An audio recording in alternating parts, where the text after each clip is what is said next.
Well, hello there. Let's see what we have on our plate here. You see, there's this thing with starting up a company dealing with electric batteries. That is that you tend to accumulate a lot of batteries. And it's like all those batteries kind of look alike. So it's useful to have something to tell them apart. And in our case, we are using these orangey modules. And each of these modules has a different ID on the CAN bus to identify themselves, so you know which module you're dealing with.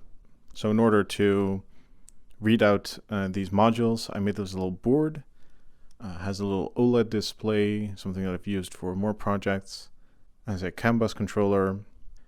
It has a little boost converter that makes 12 volts because these modules, they require power to power up. Has a little 5-volt boost converter to power the CAN bus, because this entire board is powered by an 18650, of course. It's got a USB port, mainly used for charging, but also for firmware updates. And of course, it has the microcontroller that I use for all my CAN projects. It's an XMega 128A4U with its programming connector. It's in a 3D printed housing that's just cosmetic. And really, that's it. It's a very simple board. It runs my standard CAN bus drivers and my standard display drivers, and it just ties them together with a little bit of code. It's very simple. This was a very quick project, and this is a very quick video.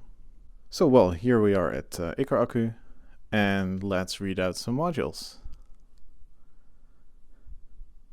And there we go. As you can see, the module says at the top left, it's the module identifier, the CAN bus ID. Then in the middle, it's a simplified identifier. We need to find modules 1 through 8 to put in our extender, so that's how we identify those. Then there's the total pack voltage and all the individual battery voltages. And you can see this pack is actually really close together. Now a couple more. Here, and here, and here. So let's go back to the board view. I made this board so it powers on when you plug it in.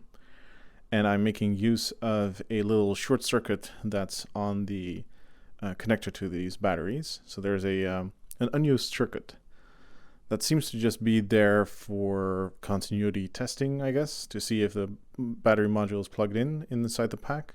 So I'm using it for the same thing. When this is shorted, it activates a P-channel MOSFET, which turns on the battery power and fires up the whole device. And this means that this uses absolutely no power when it's not plugged in, and is basically only active when it's plugged in. I really like that design feature. So yeah, this is something I made that just makes our life that much easier when we go into serious production. Hope you enjoyed this video, and see you next time. Have you ever had this problem? You just bought a Muxsan granny charger with 10-meter cable, but your car is parked too far away, and there's just no way to get it closer. Introducing the Muxsan 10-meter extension cable. This is just an extension cable that we're selling at a huge markup. Just plug it in, plug the other end in, and extend your cable. Now you will never have problems reaching your charging port again. Muxsan. Making life that much better, I guess.